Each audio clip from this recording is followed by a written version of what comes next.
Bale ngayon isi-check natin kung sino ba ang mas malakas dito sa dalawang 'to, yung isa 100 watts na well max at ito namang DIY ko na 100 watts din. Kung titingnan mas maraming LED 'to, ito naman is tignan niyo, parang naka-lens yung bawat LED niya. So papailawin natin silang sabay or ayan, ko-compare natin silang dalawa. So check natin. So bale ang gamit natin ngayon is yung well max natin. So check niyo yung liwanag niya.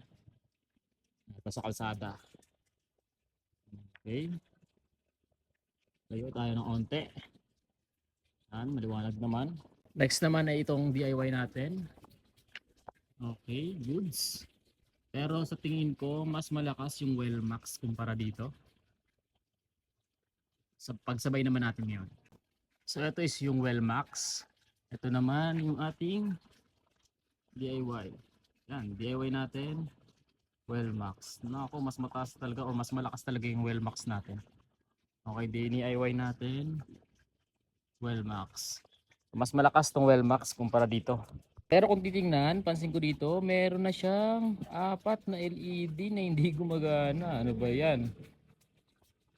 Tsaka wala kasi itong ano eh, parang reflector. Di tulad nito, yung pinaka LED niya may kanya-kanyang ano, naka-emboss or nakaangat na parang lens na ano, salamin. Kaya parang mas na-improve yung ilaw niya. Dito pa lang kitang-kita na mas malakas talaga si Wellmax. At ang nagugi sa ating comparison ay si Wellmax. So napakaganda ng structure kasi ng salamin niya dito kaya talagang mas na-improve yung ilaw niya. Kaya next time ang gagawin natin is i-improve natin, babaklasin natin to. Kung kaya pang dagdagan yung kanyang battery capacity, dadagdagan natin. Hindi kasi tulad dito, ito talaga times 4 ang capacity nito compared dito sa ating Wellmax. Kaya yan, ang gagawin natin, at least malagyan natin ng dalawa. Ma-times 2 natin yung capacity nito. So okay na yun. At kung interested kayong bumili ng ganitong floodlight, lalagay ko ang link dyan. So orderin nyo na lang.